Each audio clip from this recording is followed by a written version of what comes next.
ನಮಸ್ಕಾರ ವೀಕ್ಷಕರೇ, ನೀವು ಮಕರ ರಾಶಿಯವರಾಗಿದ್ದರೆ ಒಂದಿಷ್ಟು ತಾರೀಕುಗಳನ್ನು ಹೇಳ್ತೇನೆ. 18ನೇ ತಾರೀಕು, 19ನೇ ತಾರೀಕು, 21ನೇ ತಾರೀಕು, ಒಂದು 3 ತಾರೀಕುಗಳನ್ನು ಹೇಳ್ತಾ ಇದ್ದೇನೆ. ರೌಂಡ್ ಅಪ್ ಮಾಡಿ ಇಟ್ಕೊಳ್ಳಿ. ಇವತ್ತು 18, ನಾಳೆ 18, ಅದು 18ನೇ ತಾರೀಕು ಯಾವತ್ತು ಅಂತ ನೋಡ್ಕೊಳ್ಳಿ. 18ನೇ ತಾರೀಕು ಮಧ್ಯಾಹ್ನ ಮೇಲೆ ತ್ರಯೋದಶಿ ಆರಂಭವಾಗುತ್ತೆ. 19ನೇ ತಾರೀಕು ಮಧ್ಯಾಹ್ನ ತನಕನೂ ತ್ರಯೋದಶಿ ಇರುತ್ತೆ. ಅದನ್ನು ನಾವು ಧನತ್ರಯೋದಶಿ, ಧನ್ತೇರಸ್ ಅಂತಾರೆ ಉತ್ತರ ಭಾರತದಲ್ಲಿ, ಧನತ್ರಯೋದಶಿ ಅಂತ ಕರೀತಾರೆ ನಮ್ಮಲ್ಲಿ ದಕ್ಷಿಣ ಭಾರತದಲ್ಲಿ. ಈ ಧನತ್ರಯೋದಶಿಯ ದಿವಸಗಳು 18, 19 ಹಾಗೂ 21ನೇ ತಾರೀಕು ದೀಪಾವಳಿ ಅಮಾವಾಸ್ಯೆ ಮಂಗಳವಾರ, ಬಹಳ ಅದ್ಭುತವಾದಂತಹ ದಿವಸ. ಈ 3 ದಿನಗಳು ಮಕರ ರಾಶಿಯವರಿಗೆ ಬಹಳ ಇಂಪಾರ್ಟೆಂಟ್. ಯಾಕೆ ಅಂತಂದರೆ, ನೀವು ಮಕರ ರಾಶಿಯವರಾಗಿದ್ದು ನೀವೇನಾದ್ರು ಬಂಗಾರವನ್ನು ಅಡ ಇಟ್ಬಿಟ್ಟಿದ್ರೆ, ಗೋಲ್ಡ್ ಲೋನ್ ತೊಗೊಂಡ್ಬಿಟ್ಟಿದ್ರೆ, ಬಿಡಿಸ್ಕೊಳ್ಳೋಕ್ಕಾಗದೆ ಈಗ ಟೆನ್ಷನ್ ಹಾಕೊಂಡು ಕೂತೆ, ಅಯ್ಯೋ ನಾನು ಬಂಗಾರ ಅಡ ಇಟ್ಬಿಟ್ಟಿದ್ದೀನಿ, ನಂಗೆ ಬಂಗಾರ ಬಿಡಿಸ್ಕೊಳ್ಬೇಕಾಗಿತ್ತು, ನಾನು ಏನು ಮಾಡೋದಪ್ಪ ದೇವರೇ, ಈ ತರಹದ ಒಂದಿಷ್ಟು ಟೆನ್ಷನಲ್ಲಿ, ಬಂಗಾರ ಬಿಡಿಸ್ಕೊಳ್ಬೇಕು ಅನ್ನುವ ಟೆನ್ಷನಲ್ಲಿ ನೀವಿದ್ದು ನಿಮಗೆ ಅರ್ಜೆಂಟ್ ಬಂಗಾರ ಬಿಡಿಸ್ಕೊಳ್ಬೇಕಾದ ಪರಿಸ್ಥಿತಿ ಇದ್ದರೆ, ಅಥವಾ ಬಂಗಾರವನ್ನು ಖರೀದಿ ಮಾಡಬೇಕಾದಂಥ ಅನಿವಾರ್ಯತೆಗಳು, ಅಂದರೆ ಈಗ ಉದಾಹರಣೆಗೆ ಮದುವೆ ಇದೆ, ಗೃಹ ಪ್ರವೇಶ ಇದೆ, ಮತ್ತೊಂದೇನೋ ಒಂದಿಷ್ಟು ಇಂಪಾರ್ಟೆಂಟ್ ಕೆಲಸಗಳಿದ್ರೆ ಅರ್ಜೆಂಟ್ ಬಂಗಾರ ಖರೀದಿ ಮಾಡಬೇಕು ಅನ್ನುವಂಥ ಅನಿವಾರ್ಯತೆ ಇದೆ. ಆದರೆ ಬಂಗಾರದ ದರ 13,000 14,000 ಹೋಗಿ ಕೂತ್ಕೊಂಡಿದೆ. ಸೊ ಬಂಗಾರದ ದರ ಕಾಸ್ಟ್ಲಿ ಆಗಿಬಿಟ್ಟಿದೆ, ಬಂಗಾರ ಖರೀದಿ ಮಾಡೋಕ್ಕಾಗ್ತಾ ಇಲ್ಲ, ಬಂಗಾರದ ಕತೆ ಏನಪ್ಪ ಅನ್ನುವ ರೀತಿಯಲ್ಲಿ ಟೆನ್ಷನ್ನಲ್ಲಿದ್ದರೆ, ಬಂಗಾರದ ರಿಲೇಟೆಡ್ ಆಗಿರತಕ್ಕಂಥ ಸಮಸ್ಯೆಗಳು ಮಕರ ರಾಶಿಯವರಿಗೆ ಏನೇ ಇದ್ದರೂ ಸಹ ಈ ತಾರೀಕುಗಳು 18, 19 ಹಾಗೂ 21 ಹೇಳಿದನಲ್ಲ, ಈ ತಾರೀಕುಗಳಲ್ಲಿ ನಾನು ಮುಂದೆ ಹೇಳ್ತಕ್ಕಂಥ ಸಿಂಪಲ್ ಪರಿಹಾರಗಳನ್ನು ನೀವು ಮಾಡಿಕೊಂಡಿದ್ದೇ ಆದ ಪಕ್ಷದಲ್ಲಿ ಮಕರ ರಾಶಿಯವರ ಬಂಗಾರದ ಸಮಸ್ಯೆಗಳು ಪರಿಹಾರ ಖಂಡಿತವಾಗಿ ಆಗ್ತದೆ ಅನ್ನುವ ನಂಬಿಕೆ ನನಗಂತೂ ಇದೆ.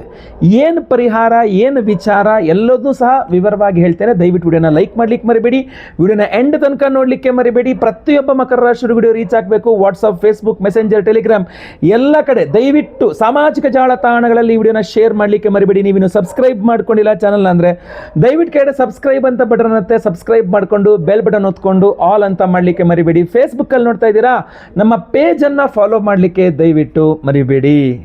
ವೀಕ್ಷಕರೇ, ನಮ್ಮ ಒಂದು ಶಾಸ್ತ್ರದಲ್ಲಿ ಬಂಗಾರದ ಪಡೆಯೋಕ್ಕೋಸ್ಕರ, ಅಂದರೆ ನಮ್ಮ ಶಾಸ್ತ್ರ ಪ್ರಕಾರ ನೀವೇನಾದ್ರು ಬಂಗಾರವನ್ನು ಪಡೆದುಕೊಳ್ಳಬೇಕು ಅಂತಂದರೆ ಒಂದು ದೇವತಾ ಆರಾಧನೆಯನ್ನು ವಿಶೇಷವಾಗಿ ತಿಳಿಸ್ತಾರೆ.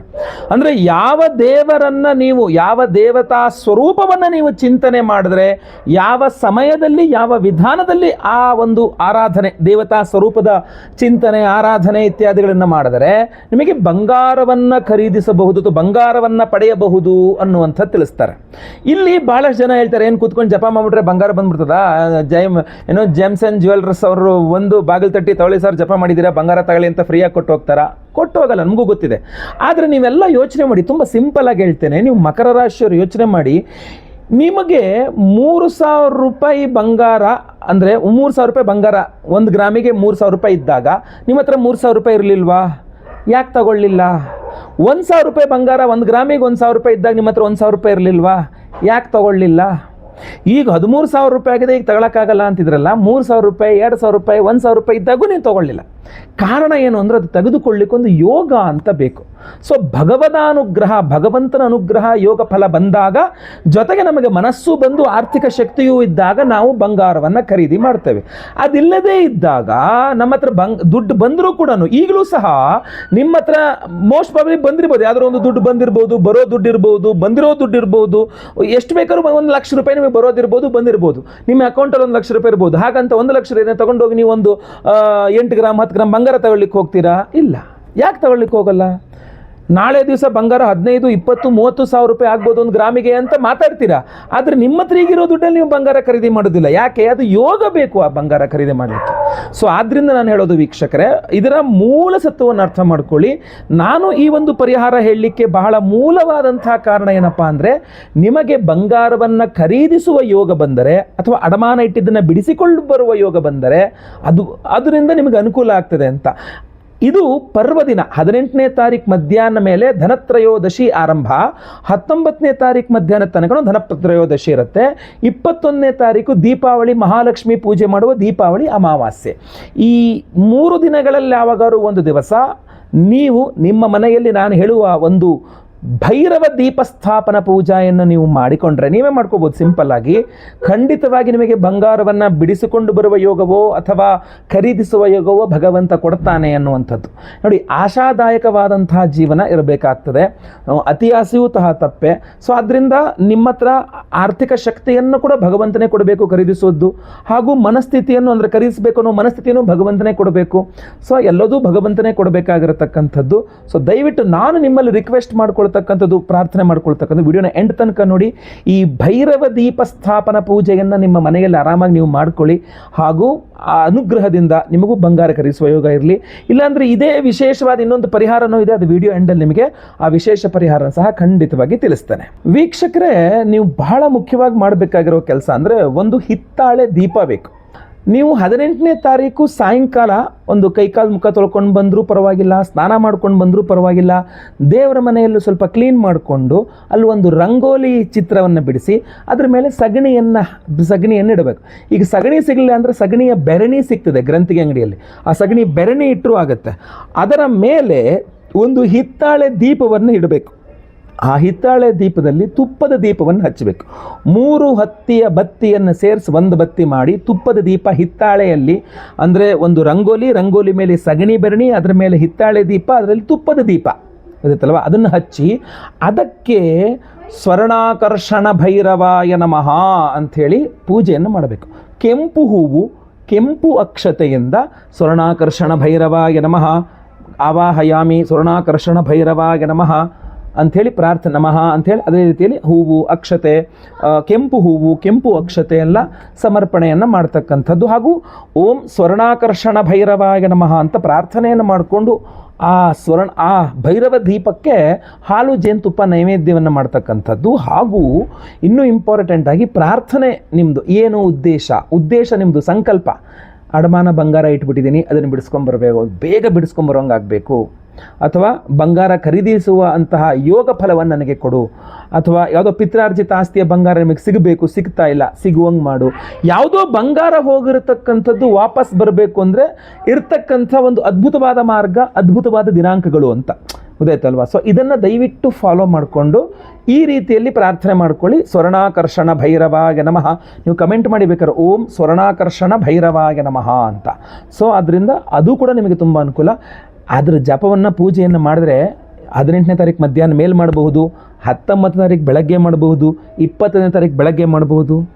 ಇದನ್ನು ಮಾಡಿದ್ರೆ ತುಂಬ ಅನುಕೂಲ ಆಗುತ್ತೆ. ಇಲ್ಲ ಇದೆಲ್ಲ ನಮ್ಮ ಕೈಲೇನೂ ಮಾಡೋಕ್ಕಾಗಲ್ಲ, ನೀವೇನಾದ್ರು ಮಾಡ್ತಾ ಇದ್ದೀರಾ, ನಾವು ಮಾಡ್ತಾ ಇದ್ದೇವೆ. 21ನೇ ತಾರೀಕು ಅಮಾವಾಸ್ಯೆ, ದೀಪಾವಳಿ ಅಮಾವಾಸ್ಯೆ ದಿವಸ ನಾವೊಂದು ವಿಶೇಷ ಪರಿಹಾರ ಮಾಡ್ತಾ ಇದ್ದೇವೆ. 21ನೇ ತಾರೀಕು ಮಂಗಳವಾರ ನಮ್ಮ ಯಾಗಶಾಲೆಯಲ್ಲಿ ಇದೇ ಮಂತ್ರದಿಂದ ಹೋಮವನ್ನು ಮಾಡ್ತಾ ಇದ್ದೀವಿ. ಇದಕ್ಕೆಂದರೆ ಇದೊಂದು ದೊಡ್ಡ ಮಂತ್ರ ಇದೆ, ವೇದೋಕ್ತ ಬೀಜಾಕ್ಷರ ಮಂತ್ರಗಳಿದೆ. ಸ್ವರ್ಣಾಕರ್ಷಣ ಭೈರವನ ಬೀಜಾಕ್ಷರ ಮಂತ್ರಗಳು, ವಿಶೇಷವಾದಂತಹ ನಿಗೂಢವಾದ ಮಂತ್ರಗಳಿದೆ. ಆ ಮಂತ್ರಗಳನ್ನು ಹೇಳಿ ನಾವು ಹೋಮವನ್ನೇ ಮಾಡ್ತೇವೆ. ವಿಶೇಷವಾಗಿ ಆ ಸ್ವರ್ಣಾಕರ್ಷಣ ಭೈರವ ಮಂತ್ರ ಹೋಮವನ್ನು ಮಾಡಿ, ಜೊತೆಗೆ ಸಹಸ್ರ ಗುರು ಶಾಂತಿ ಹೋಮ, ಅದರ ಜೊತೆಗೆ ಇನ್ನೂ ವಿಶೇಷವಾಗಿ ನವಗ್ರಹ ಹೋಮ, ಗುರು ಶಾಂತಿ, ಶನಿ ಶಾಂತಿ, ಕುಬೇರ ಲಕ್ಷ್ಮೀ ಹೋಮ, ಧನ ಕುಬೇರ ಲಕ್ಷ್ಮೀ ಹೋಮವನ್ನೆಲ್ಲ ಮಾಡ್ತಾ ಇದ್ದೇವೆ. ಆ ಸ್ವರ್ಣಾಕರ್ಷಣ ಭೈರವ, ಕುಬೇರ ಧನಲಕ್ಷ್ಮೀ ಹೋಮ, ಸಹಸ್ರ ಗುರು ಶಾಂತಿ ಮಾಡಿ ಈ ವಿಶೇಷವಾದಂತಹ ಧನಾಕರ್ಷಕ ಮಣಿಮಂಡಲವನ್ನು ಪ್ರತಿಯೊಬ್ಬರಿಗೂ ಸಹ ಕೊಡ್ತಾ ಇದ್ದೇವೆ. ಈ ಧನಾಕರ್ಷಕ ಮಣಿಮಂಡಲ ಅದ್ಭುತವಾದಂಥ ಒರಿಜಿನಲ್ ಧನಾಕರ್ಷಕ ಮಣಿಮಂಡಲ ಇದು. ಇದನ್ನು ನಾವು ಪ್ರತಿಯೊಬ್ಬರಿಗೂ ಸಹ ದೀಪಾವಳಿ ಅಮಾವಾಸ್ಯೆ ಲಕ್ಷ್ಮೀ ಪೂಜೆಯ ದಿವಸ ಕುಬೇರ ಲಕ್ಷ್ಮೀ ಹೋಮ, ಕುಬೇರ ಧನಲಕ್ಷ್ಮೀ ಹೋಮ ಸಹಿತ ಸ್ವರ್ಣಾಕರ್ಷಣ ಭೈರವ ಹೋಮ ಸಹಿತ ಸಹಸ್ರ ಗುರು ಶಾಂತಿ ಹೋಮಗಳು ಎನರ್ಜೈಸ್ ಮಾಡಿ ನಿಮಗೆ ಕೊಡ್ತಾ ಇದ್ದೇವೆ. ನಿಮ್ಮ ದೇವರ ಮನೆಯಲ್ಲಿ, ನಿಮ್ಮ ಹಾಲ್ನಲ್ಲಿ, ನೀವು ಅಂಗಡಿ ಇಟ್ಕೊಂಡ್ರೆ ನಿಮ್ಮ ಬಿಸ್ನೆಸ್ ಜಾಗಗಳಲ್ಲಿ, ನಿಮ್ಮ ಮನೆಯಲ್ಲಿ ಲಾಕರ್ ದುಡ್ಡು ಇರ್ತೀರ, ಆ ದುಡ್ಡಿನಲ್ಲಿ ನೀವು ಮಿನಿಮಮ್ ಒಂದು 3ರಿಂದ 4 ಆದರೂ ಇದನ್ನು ನೀವು ಆರ್ಡರ್ ಮಾಡಿ ಇಟ್ಕೋಬೇಕು. ಯಾಕೆಂದರೆ ಅಷ್ಟು ಅದ್ಭುತವಾಗಿ ಎನರ್ಜೈಸ್ ಮಾಡಿ ಕೊಡ್ತಾ ಇರ್ತಕ್ಕಂಥದ್ದು ಇದು. ಪ್ರತಿಯೊಬ್ಬರೂ ಸಹ ಇದನ್ನು ಇಟ್ಕೊಳ್ಬಹುದು. ಸೊ ಇದಕ್ಕೂ ನೀವು ಸಂಕಲ್ಪ ಸೇವೆಗೆ ಹೆಸರು ಕೊಡ್ಬೋದು. ನಾನು ಆಗಲೇ ಹೇಳಿದ ದೀಪ ನಮಸ್ಕಾರ ಪೂಜೆ ಏನು ಬೇಕಾದ್ರೂ ಮನೆ ಮಾಡ್ಬೋದು. ಇಲ್ಲ ಇದು ಬೇಕು ನಿಮಗೆ ಅಂತ ಆದರೆ ನಿಮ್ಮ ಹೆಸರು, ಗೋತ್ರ ಗೊತ್ತಿದ್ರೆ, ನಕ್ಷತ್ರ ಗೊತ್ತಿದ್ರೆ, ರಾಶಿ ಗೊತ್ತಿದ್ರೆ ಸ್ಕ್ರೀನ್ ಮೇಲೆ ಕಾಣುವಂಥ ನಂಬರ್ ನಂಬರ್ಗೆ ಬೇಗ ವಾಟ್ಸಪ್ ಮಾಡಿಕೊಂಡು ನಿಮ್ಮ ಹೆಸರನ್ನ ರಿಜಿಸ್ಟರ್ ಮಾಡ್ಕೊಳ್ಳಿ. ಸ್ವರ್ಣಾಕರ್ಷಣ ಭೈರವ ಹೋಮ ಹಾಗೂ ಧನಕುಬೇರ ಲಕ್ಷ್ಮೀ ಹೋಮ ಹಾಗೂ ಸಹಸ್ರ ಗುರುಶಾಂತಿ ಹೋಮ, ಸ್ವಯಂವರ ಪಾರ್ವತಿ ಹೋಮ, ಗುರುಶಾಂತಿ ಶನಿಶಾಂತಿ ಸಹಿತ ಮಹಾನವಗ್ರಹ ಶಾಂತಿ ಹೋಮಗಳು, ಎಲ್ಲ ಹೋಮಗಳಲ್ಲೂ ನಿಮ್ಮ ಹೆಸರು ಅಂದರೆ ಲೈವಲ್ಲಿ ನಾನೇ ನಿಮ್ಮ ಹೆಸರು ಬೆಳಗ್ಗೆ ಸಂಕಲ್ಪ ಮಾಡ್ತೇನೆ. ನೀವು ಕೇಳಿಸ್ಕೊಳ್ಬೋದು ನಿಮ್ಮ ಹೆಸರು ಲೈವಲ್ಲಿ ಸಂಕಲ್ಪ ಆಗೋದು. ಎಲ್ಲ ಹೋಮಗಳನ್ನು ಲೈವ್ ನೋಡ್ತೀರಾ. ಪ್ರಸಾದ ಎಲ್ಲ ಹೋಮಗಳ ಭಸ್ಮ, ಕುಂಕುಮಾರ್ಚನೆ, ಕುಂಕುಮ ಪ್ರಸಾದ ಜೊತೆಗೆ ಈ ಸ್ವರ್ಣಾಕರ್ಷಣ ಭೈರವ ಹೋಮ ಇತ್ಯಾದಿ ಹೋಮಗಳಲ್ಲಿ ಎನರ್ಜೈಸ್ ಆದಂತಹ ಈ ಧನಾಕರ್ಷಕ ಮಣಿಮಂಡಲ, ಈ ಧನಾಕರ್ಷಕ ಮಣಿಮಂಡಲವನ್ನು ಪ್ರತಿಯೊಬ್ಬರಿಗೂ ಸಹ ನಾವು ಸ್ಪೀಡ್ ಪೋಸ್ಟಲ್ಲಿ ಕಳಿಸ್ಕೊಡ್ತಾ ಇದ್ದೇವೆ. ನಿಮಗೆ 1 ಬೇಕಾ, 3 ಬೇಕಾ, 4 ಬೇಕಾ, 5 ಬೇಕಾ, ಮೊದಲೇ ಬುಕ್ ಮಾಡ್ಕೊಳ್ಳಿ. ಲೇಟ್ ಆದರೆ ಆಮೇಲೆ ಸಿಗೋದಿಲ್ಲ. ತುಂಬ ಲಿಮಿಟೆಡ್ ಆಗಿ ನಾವು ವ್ಯವಸ್ಥೆ ಮಾಡಿರ್ತಕ್ಕಂಥದ್ದು. ಇಷ್ಟು ಹೈ ಕ್ವಾಲಿಟಿ, ಹೈ ಪ್ರಿಫರೆನ್ಸ್ ಇಟ್ಟು ಮಾಡಿದ್ದೇವೆ. ಸೊ ಏನು ಯೋಚನೆ ಮಾಡೋ ಅವಶ್ಯಕತೆ ಇಲ್ಲ, ಆರಾಮಾಗಿ ನಿಮ್ಮಲ್ಲಿ ಇಟ್ಕೋಬಹುದು.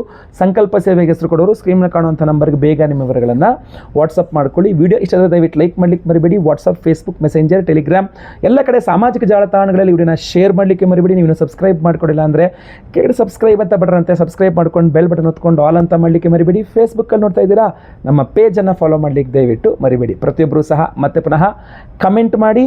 ಓಂ ಸ್ವರ್ಣಾಕರ್ಷಣ ಭೈರವಾಯ ನಮಃ.